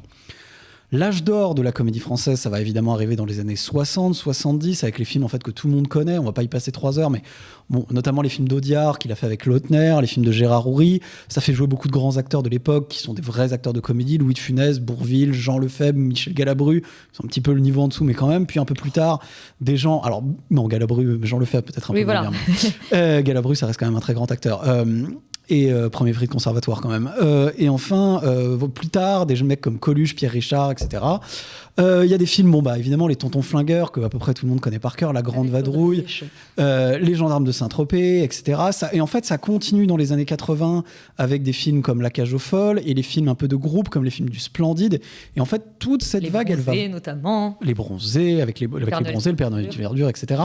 Et en fait, ça va continuer un peu jusque dans les années 90, où on va continuer à avoir des films, des nuls, des inconnus, qui prennent un peu le flambeau de ce truc-là, et qui sont un peu la continuation de ce genre de cinéma, qui va en fait évidemment beaucoup changer, parce que l'humour, c'est le truc qui vieillit le plus vite et de loin. Donc forcément, quand ça se renouvelle au fur et à mesure du temps, mais le style et le public visé restent pour moi un peu dans la continuité.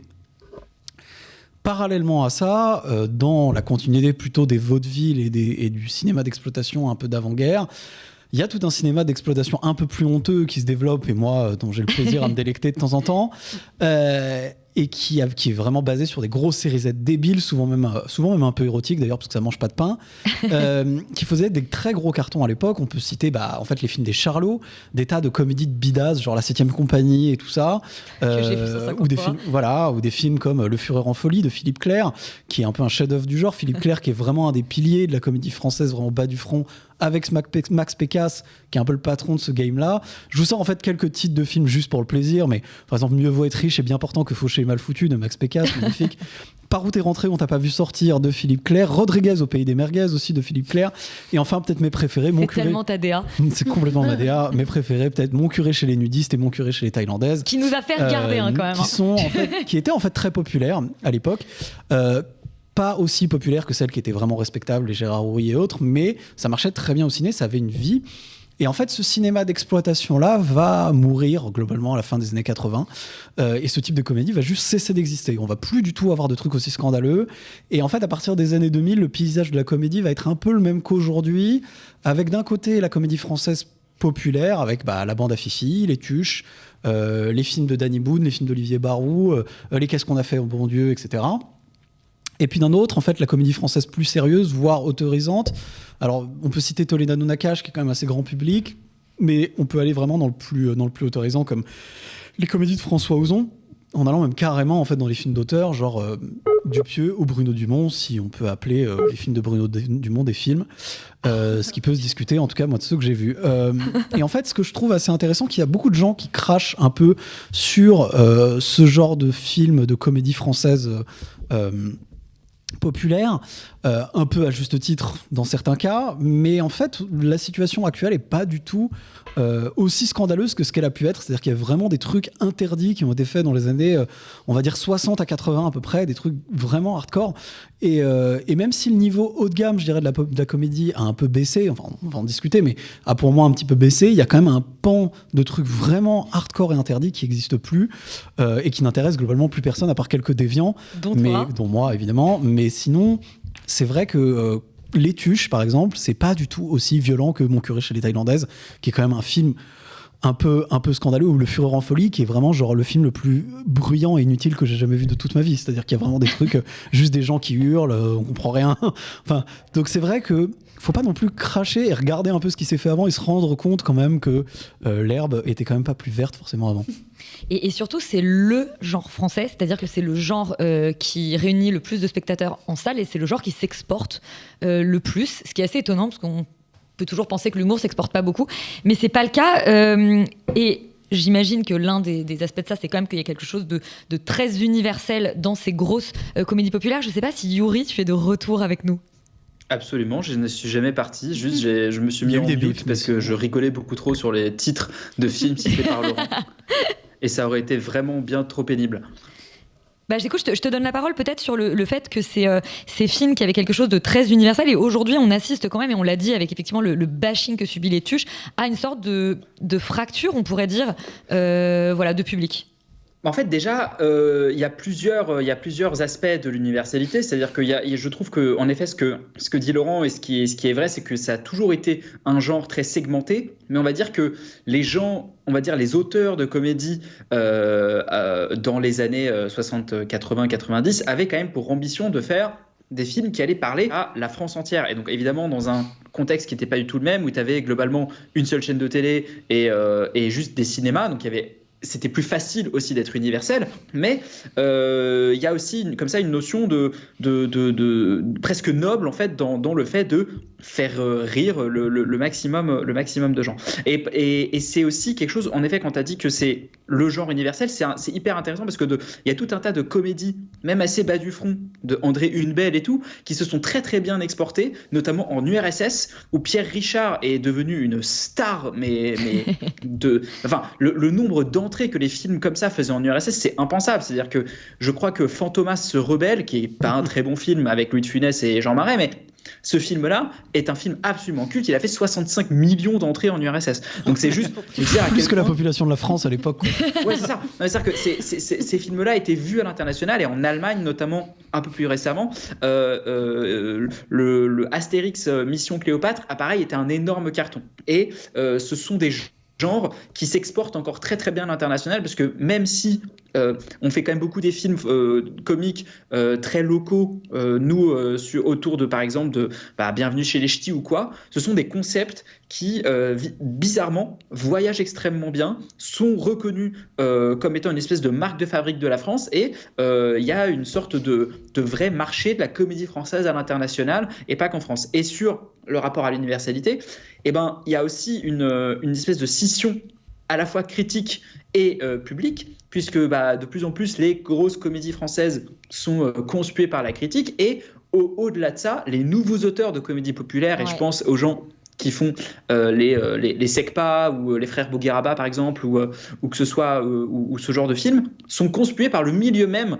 de gens qui font des films. Il y a un côté où en fait cette comédie là, on n'a pas envie de la voir arriver, et je trouve qu'il y a un truc qui un truc sociologique assez intéressant qui se joue dans le fait que les Baudins en Thaïlande fassent des cartons mais massifs. Ou que les films des frères Bougueraba fassent des cartons absolument massifs et que les films avec Christian Clavier fassent un peu moins d'entrée aux grandes dames des distributeurs et des producteurs de ce genre de films. Ah, mais il y a un niveau de snobisme immense dans le milieu, hein, ça tout le monde le sait. Enfin, personne n'est vraiment très surpris sur le fait que dès qu'on essaie de faire de la comédie un peu, dès que c'est un élément un peu provincial, c'est tout de suite beaucoup plus difficile en fait. Oui, et en même temps, on peut aussi considérer que quelque part le temps rend souvent en fait justice à des comédies qui à une époque ont été vraiment regardées de haut et considérées comme un peu merdiques et qui finalement sont devenues cultes et aujourd'hui sont regardées avec beaucoup plus de tendresse et comme un peu un élément constitutif de ce que c'est quelque part qu'une espèce de culture française au sens large.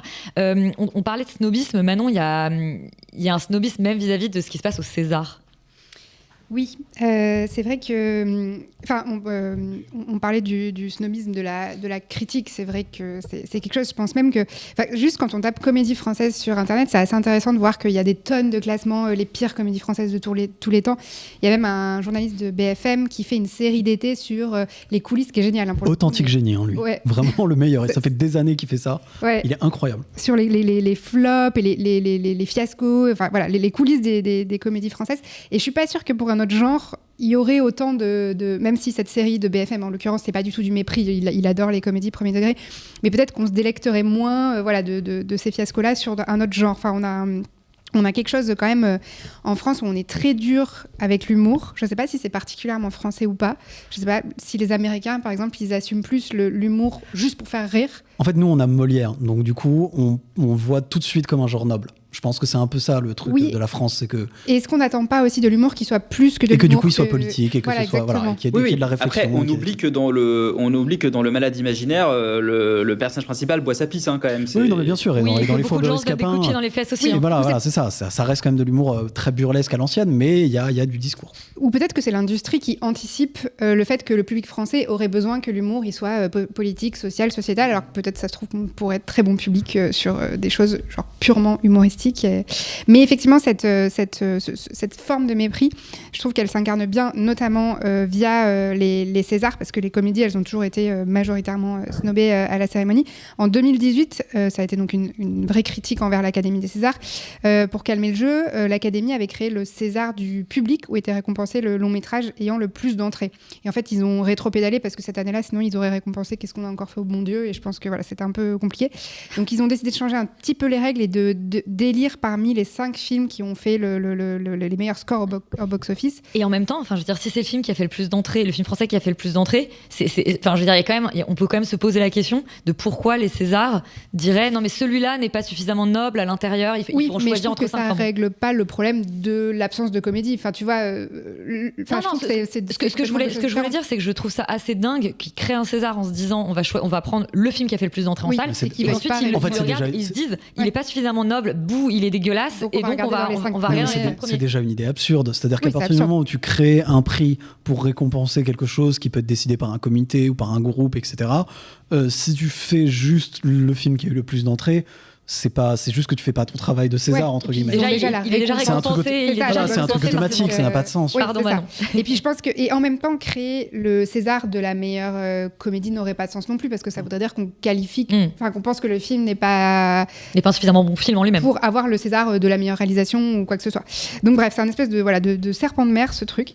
Mais bon, il y a quand même toujours eu des comédies qui ont été nommées au César. Pas forcément celles qui faisaient le plus d'entrées, mais il y a quand même des grosses comédies bien cultes, genre Les Visiteurs ou La vie est un long fleuve tranquille, qui ont eu quand même des nominations. Certaines comédies ont même eu le César du meilleur film à l'époque. Je pense à 3 hommes et un couffin de Colin Serrault, Vénus Beauté de Tony Marshall ou Le goût des autres d'Agnès Jaoui. D'ailleurs, c'est 3 femmes. Qui sont quand même des trucs très autorisants. Quoi. Oui, mais bon, quand même des comédies. Ces 3 femmes, alors quand même, les femmes sont globalement ont longtemps été complètement absentes de la comédie française, mais il y a quand même des abonnés au César, enfin des abonnés d'auteurs de comédie qui ont un peu une sorte de passe-droit.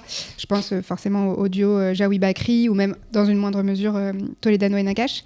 Et côté acteur, c'est tout aussi compliqué. Par exemple, le Splendide, qui ont été nos grands acteurs de comédie à une époque, ils ont jamais eu de César. Et en fait, on a l'impression que pour qu'un acteur comique... pour l'hommage à Michel Blanc. Oui, mais en fait, pour qu'un acteur comique attire un peu l'attention de l'Académie ou reçoive une nomination ou même un César, il faut que ce soit parce qu'il est passé dans le registre du drame. Ça, c'est le syndrome Ciao Pantin. Exactement, ils adorent ça. Donc voilà, je trouve que cette absence et puis cette tentative de créer des trucs et en même temps de rétro-pédaler montre quand même que l'Académie des Césars ne sait pas quoi faire avec le genre de la comédie française. Oui, men. Pardon, juste l'exemple typique, là, je trouve, c'est Pierre Lotin qui est nommé en révélation pour Enfant phare. Ça n'a aucun sens. Alors que le mec est dans les tuches depuis plus de 10 ans et est très connu en fait, d'un certain public. Ouais, mais pour les Césars, et ils aiment bien mettre des acteurs comiques dans les... Ouais, c'est ça. Ou alors ils les mettent dans les seconds rôles, tu vois, beaucoup. Et il y a énormément de gens, moi je me rappelle au moment de la sortie de Grâce, de la série de Grâce sur Arte, qui ont halluciné en disant mais Pierre Lotin est un bon acteur. Et t'es là, mais les gars, en fait, il est... Et en plus, pour le coup, depuis que j'ai rattrapé les tuches, il est vachement bien dans les tuches. Et c'est, enfin, je veux dire, il y a un truc, mais d'un coup, voilà. Réussir à faire ce qu'il fait, c'est dur. Bah voilà, en fait, c'est dur d'être un acteur comique. On parlait effectivement des comédies plus autorisantes, ou en tout cas plus nobles, considérées plus nobles. Émile, c'est quoi ces comédies-là, en fait ? C'est une bonne question, parce qu'effectivement, comme tu l'as dit, le genre français par excellence, c'est la comédie. Mais en France, on est aussi les champions du monde du cinéma d'auteur. On a le plus grand festival de cinéma qui est avant tout consacré au cinéma d'auteur. Et il se trouve que parfois, on a une sorte d'overlap, où un moment, un endroit où au box-office vont cartonner des comédies faites par des auteurs. Ce qui peut paraître un peu antinomique, parce qu'un auteur, il cherche avant tout à développer une dimension personnelle, à développer des thèmes, etc. Donc, et on peut développer des thèmes dans la comédie, a priori. Voilà, justement. Donc, il faudrait déjà se poser la question de quels sont les films qui rentreraient dans cette sorte de label de comédie populaire d'auteur en France. Alors, on a cité notamment Agnès Jaoui. Tu disais, Le goût des autres, c'est un truc, je crois que tu as dit, un truc très autorisant, mais il tutoie quand même les 4 millions d'entrées au moment de sa sortie, donc ce qui est gigantesque. Et en tout, Agnès Jaoui aura fait 4 films qui ont dépassé le million d'entrées. Donc c'est quand même très très significatif. Nakache Edano, eux, ont fait 6 films qui dépassent le million d'entrées, dont le champion, je pense, all-time de la catégorie qui est intouchable, avec plus de 19 millions. Qui est donc intouchable. Pardon. Qui est intouchable, exactement. Je pense qu'il l'avait anticipé d'ailleurs. Et Clapiche, qui lui a fait 8 films qui dépassent le million, qui a lancé sa propre trilogie. Je pense que ça, c'est quand même le signe ultime d'une fidélité des spectateurs. Avec l'auberge espagnole, et puis les poupées russes et Casse-tête chinois. Exactement. Puis la série ensuite sur Amazon. Et en fait, ce qui est assez fort, Salade grecque. Ce qui est assez fort, en fait, c'est que tu vois qu'il y a cette tradition comme ça de la comédie d'auteur, qui, je pense, a été lancée un petit peu, alors dans un genre très différent, plus proche du burlesque, mais par Jacques Tati.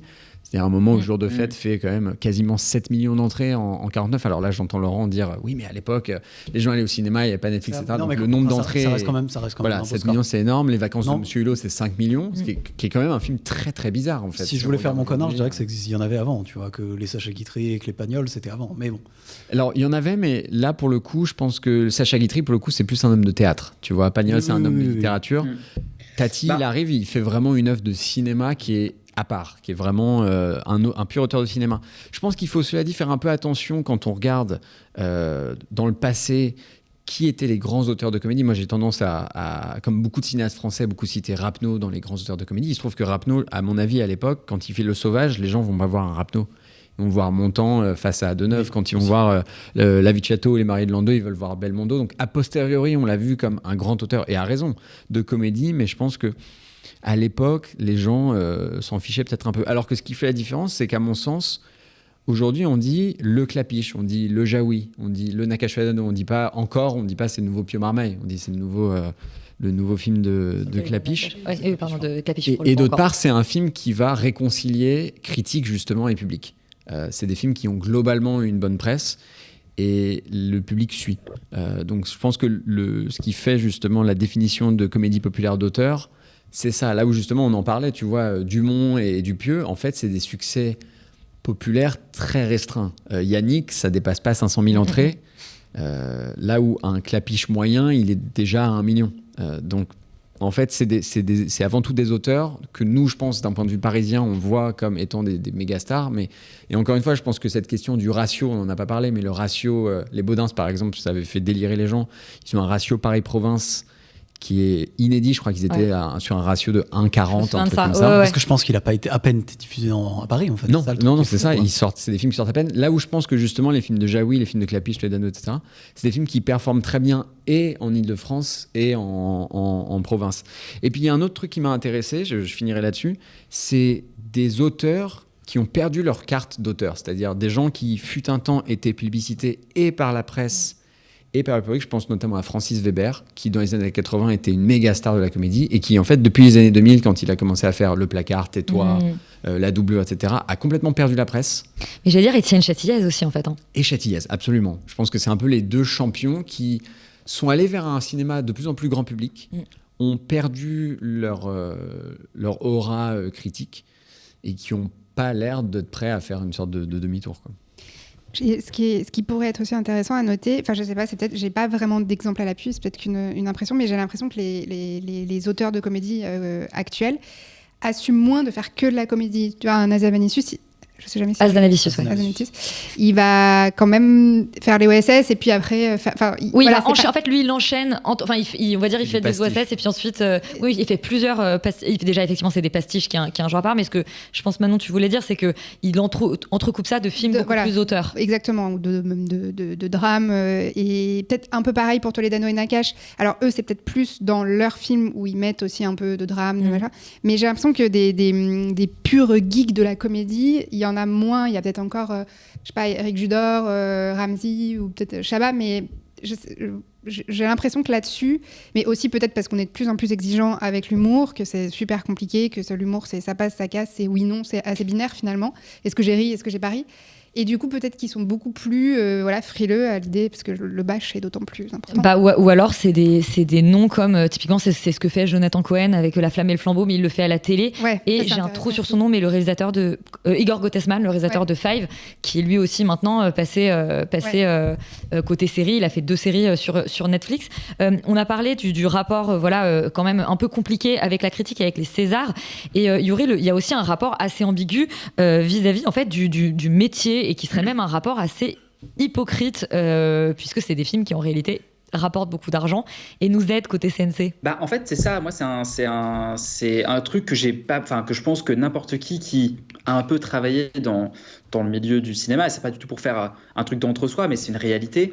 Il y a une espèce d'hypocrisie un peu étrange de la comédie comme une espèce de truc de on se pince un peu le nez en parlant, quoi. Et du coup il y a une sorte de réflexe un peu étrange de conspuer par défaut, et ce que tu disais Manon sur les Césars reflète ça, les films qui font des entrées comme si c'était une espèce de tare, et que ce qui fait des entrées est forcément moins digne d'intérêt que ce qui n'en fait pas. Et du coup il y a une sorte de truc très bizarre, c'est que quand vous regardez les films comiques à gros budget, en tout cas ceux qui sont pensés comme des produits, en tout cas qui vont ramener beaucoup de gens en salle, ils sont assez peu en fait aidés par le CNC, parce que déjà ils n'ont souvent pas besoin. Ça a pour effet pervers de verrouiller le financement de ces films-là par les télévisions notamment. Et notamment TF1 qui est le plus gros financeur de comédie française en France.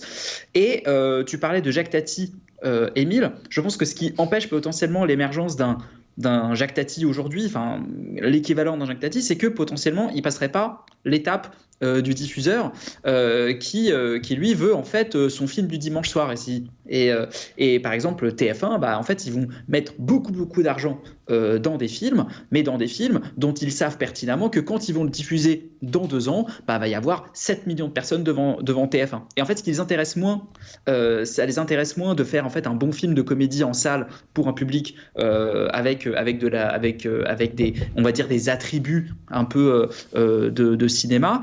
Ce qui les intéresse, c'est de faire un truc qui, quand ça va être diffusé sur TF1, va faire un carton. Et du coup, il y a une espèce de cynisme un peu, puisque en fait, ces films-là font beaucoup d'entrées, rapportent de l'argent au CNC, et par conséquent, financent le cinéma d'auteur un peu plus exigeant, un peu plus niche, un peu plus expérimental. Ils ne sont pas tout à fait dans le giron des films financés, et du coup, c'est l'argent, on va dire, des chaînes privées en particulier, qui va venir investir, M6 en est un bon exemple aussi, mais qui va venir investir dans ce filon-là, et par conséquent, on peut verrouiller le financement, ce qui peut expliquer, à mon avis aussi, la perte peut-être en fantaisie et en variété et en diversité des espèces de grosses ce qu'on appelle des star véhicules, en tout cas des gros véhicules de comédie française, des espèces de gros projets qui coûtent cher et qui rapportent beaucoup d'argent par ailleurs. Voilà, parce que je pense qu'il y a une espèce de creux dans lequel vient se nicher un financement qui est du coup par ailleurs un peu cynique. Mais et peut-être je vais quand même préciser pour les gens qui travailleraient pas du tout dans ce milieu-là et qui sauraient pas comment ça fonctionne. La réalité, c'est qu'en fait, quel que soit le film qu'on va voir en salle, que ce soit une grosse comédie populaire, un petit film d'auteur ou un film américain, japonais, n'importe, quand on paye notre billet de cinéma, il y a une petite part de ce qu'on paye qui part au CNC et qui permet de financer d'autres films. Et donc ce que dénonce Yuri, effectivement, c'est le fait que finalement ces films-là qui ne sont pas aidés par le CNC, qui sont effectivement majoritairement c'est les chaînes qui les financent.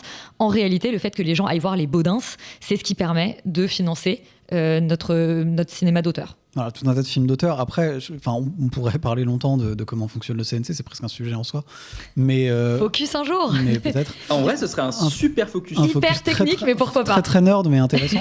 En fait, le truc du CNC, c'est que je pense que même des films comme Les Baudins, ou en fait plein d'autres films, en fait, reçoivent de l'argent du CNC, parce qu'en fait tout le monde reçoit un peu d'argent du CNC, tout simplement parce que les producteurs, à chaque fois, ils ont un compte en fait personnel au CNC qui se remplit en fonction des films qu'ils ont déjà fait. Donc à partir du moment où on n'est pas à son premier film, en réalité on a un compte au CNC qui nous permet de développer les autres trucs. Donc tous les films en fait bénéficient plus ou moins du soutien du CNC, même des grosses comédies débiles, dans des proportions plus faibles que ce que peuvent être des films d'auteur. Je parlais plutôt des aides, des aides précises qui sont versées. Le principe du CNC, quand il a été construit, quand il a été créé, ça a été de servir de pompe à fric, en fait, tout simplement, pour le cinéma d'auteur type Nouvelle Vague. Et en fait, il ne s'en cache même pas à l'époque.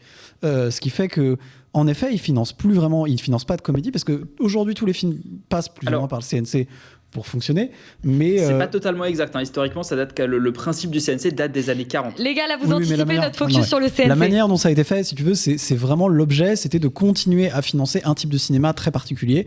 Et donc, du coup, le CNC n'a jamais vraiment changé sa mission. Et c'est pour ça qu'elle finance pas trop les grosses comédies un peu de base, parce que c'est pas son projet. Mais qui, du coup, ne cherche même pas à rentrer dans ce système-là. Ce qui est un problème. C'est ça qui est aussi intéressant. Ce qui est un problème. Ça se polarise beaucoup.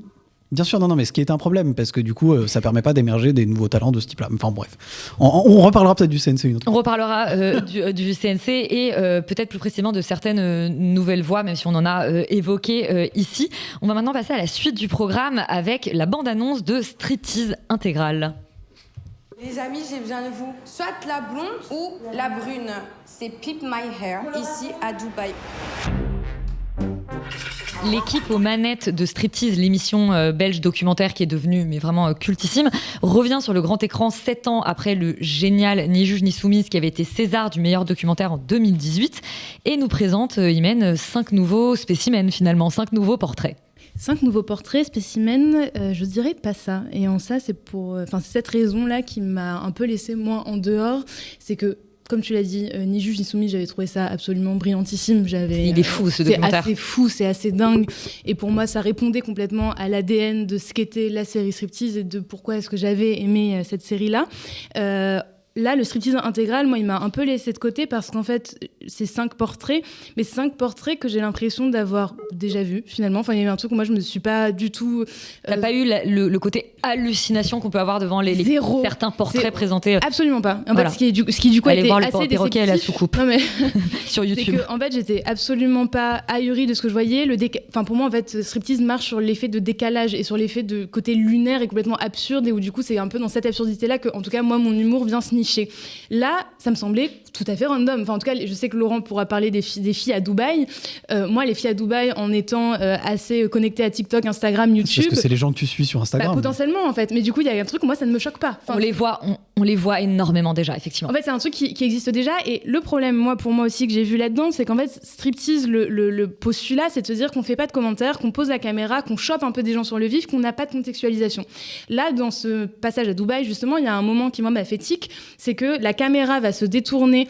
Au début, elle filme un smartphone, elle va se détourner du smartphone pour aller filmer une télévision d'information à Dubaï qui en gros nous montre à peu près la guerre en Ukraine. Et sauf que là en fait ce geste-là c'est le geste du chef-op qui du coup vient accentuer le décalage de regarder ils sont un peu débiles à vouloir investir et à se faire des facettes sur leurs dents alors qu'en fait il y a des gens qui sont en train de mourir. Et sauf que là du coup c'est un commentaire pour moi qui moi m'a gênée et où il y a eu plein de moments en fait dans le film finalement où j'ai eu l'impression qu'on perdait l'essence de ce qui fait que moi j'aime Striptease, de ce truc de c'est comme ça, on n'instrumentalise pas ce qu'on voit, c'est juste des bouts de vie absolument purs. Voilà, donc c'est ça qui moi m'a manqué. Après ça reste intéressant, mais mine de rien il y avait vraiment des moments où je me disais ok mais un peu so what quoi. Enfin... Laurent ? Oui, t'as un peu raison. Tout à fait... Ah, okay. Moi, je suis un peu plus client. Moi, je suis un peu plus client de ça parce que je trouve que je regarde clairement pas les mêmes choses que toi sur Instagram. Certainement. Donc du coup, c'est vrai que les Instagrammeuses au début, je suis quand même un petit peu choqué. En fait. Quand même, la recette striptease, pour moi, elle est respectée dedans, à part, en effet, peut-être sur le moment que tu as cité, qui est un peu lourd et qui est, à mon avis, pas nécessaire, mais on est vraiment sur une recette striptease très classique, donc c'est vrai que c'est un long épisode de striptease avec différents personnages dedans. C'est ni plus ni moins que ça, c'est-à-dire que c'est parfois bien, parfois pas bien. Je trouve que celui-là est quand même assez... peut-être moins touchant que pas mal d'autres épisodes de striptease qui sont un tout petit peu plus ambigus sur le propos qui tient. Là, c'est un peu pour se foutre de leur gueule parce qu'il y a vraiment des moments de cringe très très extrêmes. Colline. Ouais, notamment Colline qui est une comédienne qui fait du stand-up à Avignon dans des salles de 12 personnes. C'est d'une violence assez inouïe. Il y a des trucs quand même qui sont vraiment assez drôles et assez forts et assez vénères parce que c'est la recette striptease. Celui-là a pas grand-chose d'exceptionnel. Je pense que pourquoi est-ce qu'il sort au cinéma en fait ? Déjà parce qu'il n'y a plus forcément la place à la télé pour ça. Ni Juge ni Soumise, il y a 7 ans, était déjà sorti au cinéma. Oui, bien sûr, mais c'était un film. Là, c'est pas la même chose. C'était bien meilleur. Là, on suivait le même personnage. Voilà, là, c'est vraiment une compilation d'épisodes qui auraient potentiellement pu passer à la télé. Aussi parce que Jean Libon, qui est le créateur du truc, qui quand même, enfin, je sais plus, je viens de regarder, oui, il a 78 ans. Il est certainement après retraite ou à peu près, et que globalement, il fait ça un peu de temps en temps. D'ailleurs, c'est pas lui qui réalise les 3/4 des trucs, c'est fait par d'autres gens. Ils sont 3 d'ailleurs, Jean Libon, Clémentine Bissiot et Régine Dubois. Ouais, il me semble qu'ils sont même plus que ça d'ailleurs. Ah, okay. Enfin bon, bref, mais disons, voilà, il y a pas mal de monde, et donc du coup, c'est oui, un long épisode de striptease, et je pense aussi à cause de la dernière séquence qui est pas montrable à la télé, très clairement. Il faut prévenir. Voilà, il faut prévenir quand même. Je pense qu'il faut faire un petit disclaimer. Vous pouvez dire ce que c'est. Oui, on peut dire ce que c'est. C'est un plan séquence d'un mec qui fait l'autopsie d'une personne. Ça s'appelle Bidoche, d'ailleurs, le segment, ce qui est assez clair. Heureusement, ça se finit pas complètement comme ça, mais c'est vrai que c'est assez extrême où pendant 10 minutes, on voit une autopsie. Moi, j'étais pas prêt, je l'ai vu à 9h du mat ce matin. J'étais moyennement OK avec ça. C'est un des moments de visuels les plus hardcore que j'ai vu depuis longtemps. Donc, soit c'est votre déviance et c'est votre délire à ce moment-là, pourquoi pas. Soit faites attention quand même quand vous allez le voir, même si restez quand même jusqu'à la fin parce qu'après... il se passe des trucs quand même un peu... Fermez les yeux pendant un petit moment. Je trouve assez intéressant. Mais dans l'ensemble, voilà, ça reste du striptease. Si vous êtes client de ce truc, ça marche, mais c'est pas... Est-ce que ça mérite le cinéma ? Est-ce que c'est supérieur à ça ? Franchement, je suis pas sûr. Mais malheureusement ou heureusement peut-être pour les gens qui pourraient regarder la télé à des heures de grande écoute, je sais pas si ce film aurait pu passer à la télé. Donc dans l'absolu, ça reste un peu à réserver aux gens qui sont un peu fans de ce truc et qui savent un peu où ils vont, quoi.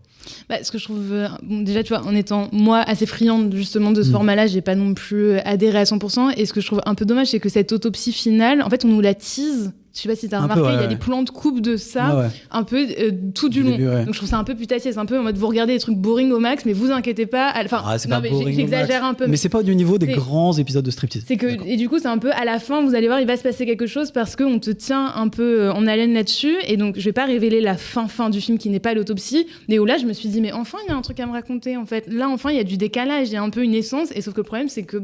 C'est d'ailleurs le dernier segment, c'est d'ailleurs le seul qui est réalisé par Jean Libon. Ouais. Et voilà, moi je pense qu'il y a de ça aussi. Et en effet, ça aurait peut-être dû être un court-métrage, en gros. Enfin, il y a un peu ce côté et le reste passer dans Striptease. Complètement. Enfin, franchement, moi je vous enjoins plus à voir. Enfin, je m'en suis rematé du coup cet après-midi sur YouTube. En fait, c'est brillant. Et puis même, il y a une esthétique qui est un peu crado. Là, on passe au cinéma, donc c'est aussi beaucoup plus de moyens de caméra, etc. qui pour moi dénature un peu aussi l'essence du projet. Voilà, si vous êtes fan, pourquoi pas, mais YouTube c'est très bien aussi.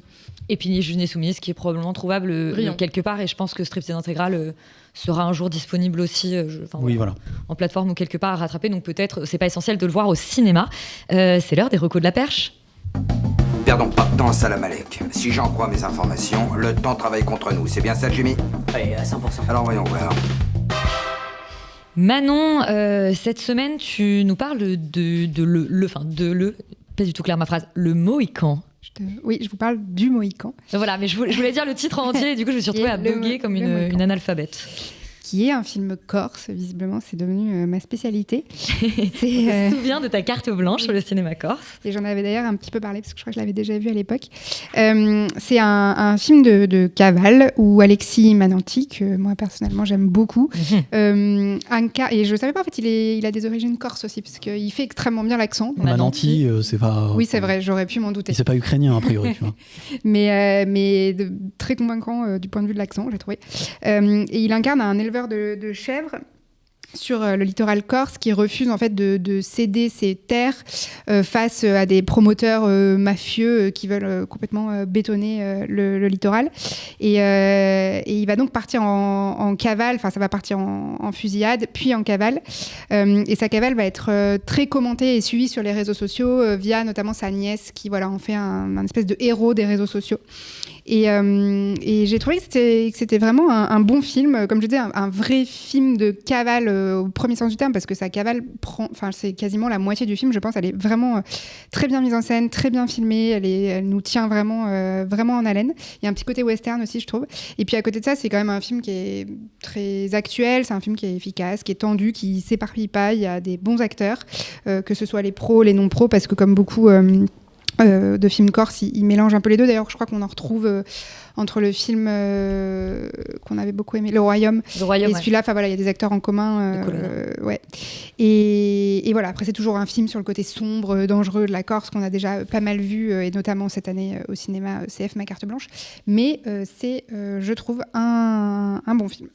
Et alors moi, je voulais pas en parler, mais j'ai décidé quand même de faire une petite contre-reco, parce que, je vais dire ça très rapidement, mais Les Damnés, le film qui parle au cinéma, qui d'ailleurs a le même titre que le Visconti quand même, Les Damnés, on l'a vu avec Yuri à Cannes, et oui. Et vraiment, c'est-à-dire que là, en lisant tout à l'heure, je sais pas, mais les cahiers du cinéma, Le Parisien, Le Figaro, Combini, l'Obs, tout le monde nous dit que Cinématiseur, que c'est un incroyable film, une fresque politique, magistrale, etc. C'est un film dans lequel on suit des types qui surveillent une frontière qui n'existe pas puisqu'on est pendant la guerre de sécession et ils sont là en train, donc en fait dans un champ en train de surveiller un espace. On ne filme jamais cet espace, on est sur leur gueule tout du long, c'est mal filmé et ils sont là et toi tu crois en Dieu et pourquoi t'es là et machin, mais Yuri qu'est-ce que enfin merde un moment. En fait, ouais, j'ai l'impression que c'est un nouveau cas d'hallucination collective, comme on en a parfois, où on a l'impression de pas regarder le même film, puisque nous, quand on est sorti, on a juste dit mais qu'est-ce que c'est que cette escroquerie globalement, et malheureusement non, on est un peu les seuls à penser ça. Je suis en effet assez d'accord avec toi sur le fait qu'il y a quand même un peu mensonge sur la marchandise. Non, ça n'est pas une fresque. Non, ça n'est pas épique. Même si on aime le film, je pense qu'on peut pas dire ça parce que ça n'est pas ça. C'est malhonnête de le dire. Ouais. Ouais, non mais ça n'est pas ça. Ça n'a pas l'ambition d'être ça. Donc en fait, je pense qu'il faut pas dire ça aux gens quand on parle de ce film-là. C'est une espèce de délire. Alors pour le coup très intimiste ou un peu à la Terrence Malick hard discount quoi. Ouais, parce qu'on voit l'espace quand même chez Terrence Malick. Il le filme plutôt vachement bien. Ouais. Mais là, c'est vraiment filmé de manière un peu wannabe Terrence Malick, avec des mecs qui murmurent en effet sur le fait qu'ils croient en Dieu ou pas. Alors que le concept du film pourrait être génial, je pense que les gens sont assez enthousiastes par rapport au concept du film, mais pas par rapport au film lui-même. Donc ouais, non, c'est très dommage, c'est très raté, et en effet... on passe notre temps à filmer des mecs qui murmurent, alors que on aimerait bien voir un peu plus la grande frontière dont le film se revendique. Voilà, donc c'était juste pour vous dire de passer votre chemin si vous lisez vraiment de la bonne presse dessus, parce qu'honnêtement, c'est vraiment un mensonge. Peut-être que le film a été entièrement remonté depuis le Cannes et ne ressemble plus du tout à ce que vous avez vu. En plus, pour être tout à fait honnête, on a eu un énorme problème d'Airbnb avec Yuri, du coup on a dû partir genre 5-10 minutes avant la fin du film et on s'est dit, mais si ça se trouve, en fait, les 5-10 dernières minutes sont un chef-d'œuvre et les genre 2 heures de film qu'on s'est tapé. Mais non, franchement, je pense pas et vraiment, on vous le déconseille. Émile, toi, on va demander à nos auditeurs d'aller voir le film et de nous dire si on a raté un truc incroyable dans les 5 dernières minutes. Émile, toi tu as vu Les 4 nuits d'un rêveur qui est, enfin plutôt tu nous conseilles, c'est une ressortie. Absolument, voilà, de Robert Bresson, qui est une adaptation très libre d'un texte de Dostoïevski qui s'appelle Les Nuits blanches, qui avait déjà été adapté de manière très premier degré par Visconti avec Mastroianni. Et donc là, Bresson en fait au contraire une adaptation beaucoup plus libre. C'est un film à l'épure. Je pense que c'est une des œuvres de Bresson qui fait vraiment mentir ses détracteurs qui auraient vu en lui un cinéaste un peu coupé du monde. Au contraire, là, c'est un film de 71 où il est vraiment dans un souci de filmer la jeunesse parisienne, de s'ouvrir sur son époque. Et je pense que c'est vraiment un film qu'il va falloir aller revoir en salle parce que la restauration s'annonce vraiment sublime. Et est-ce que j'ai 50 secondes de plus ? Bien sûr. Alors, dans un registre qui n'a rien à voir, j'aimerais non pas qu'on dédie une minute de silence parce qu'on est dans un format sonore, donc on va vraiment se faire chier, mais qu'on ait une pensée émue pour Julius Onah, qui est aux manettes de Captain America Brave New World, qui est sorti aujourd'hui. Et alors, j'ai l'impression que Julius est tombé entre les mains de la Marvelerie après Dustin Creighton et Chloé Zhao, alors qu'il était rentré dans ma liste très personnelle de cinéastes à suivre. J'avais beaucoup aimé son film Loose en 2019 et j'ai l'impression que maintenant on l'a perdu et qu'il fait des films à effets spéciaux et budget à 9 chiffres. Mais peut-être qu'on parlera du film la semaine prochaine. Bah oui, on a même parlé d'un potentiel focus sur les Marvel, donc tu vois, on aura peut-être l'occasion d'en parler. Et bah c'est l'heure de la carte blanche et c'est la mienne. J'ai réfléchi à ce que tu m'avais dit l'autre jour. J'ai passé la moitié de la nuit à y réfléchir. Et puis j'ai eu un flash. Il y a 2 semaines, Félix nous racontait comment 20 milieux sous les mers a déclenché chez lui une thalassophobie. Et ça m'a donné envie de vous parler de la série qui m'a aidé à soigner mon hypocondrie, la peur d'être malade, même si je crois que Doctissimo pourrait me faire mentir assez facilement. Cette série, c'est Paul Serres Vermelles, Les Bracelets Rouges en VF, mais je parlerai ici de la version originale catalane, qui date de 2011, et non pas de son adaptation française, qui a vu le jour sur TF1 en 2018, ni d'aucune autre de ses 11 adaptations. Parce que oui, Paul Serres Vermelles, c'est une série catalane, mais c'est aussi l'une des séries les plus remakées au monde. Elle a connu des adaptations en France, donc aux États-Unis, produites par Spielberg et sous le titre de Red Band Society, mais aussi en Italie, en Allemagne, en Russie, au Chili, au Pérou, en Égypte, en Slovaquie et au Canada.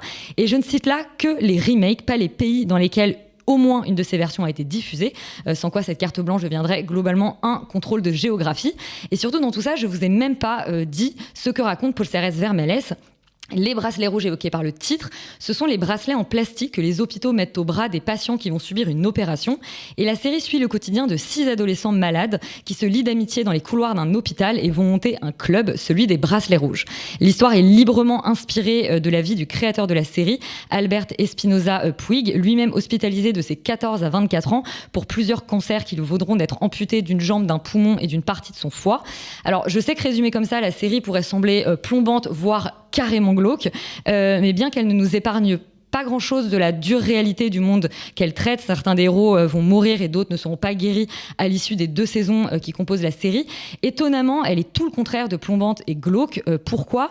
Eh bien, je pense pour commencer parce que ces héros sont des adolescents, mais des vrais. Ils ont entre 13 et 15 ans et sont interprétés par des comédiens de cet âge-là, contrairement à la plupart des remakes qui ont choisi de vieillir les personnages, qui ont plutôt 17-18 ans et sont incarnés par des acteurs dans la vingtaine. Sans surprise, ça fait toute la différence, parce qu'on croit d'autant plus déjà à leur amitié à la vie, à la mort, et qu'on est moins dans des codes attendus de teen movie, genre auquel on accordait notre focus la semaine dernière, que dans des dynamiques qui rappellent celles du Club des 5 ou des premières saisons de Stranger Things. Nos héros sortent en douce de leur chambre la nuit pour aller taguer les murs de l'hôpital. Ils se persuadent qu'un nouveau patient qui ne peut pas sortir à la lumière du jour est un vampire et qu'un autre qui arrive avec un trauma crânien peut prédire l'avenir. Autre touche de fantastique, le 6e membre de la bande est dans le coma et il commente toute l'histoire en voix off.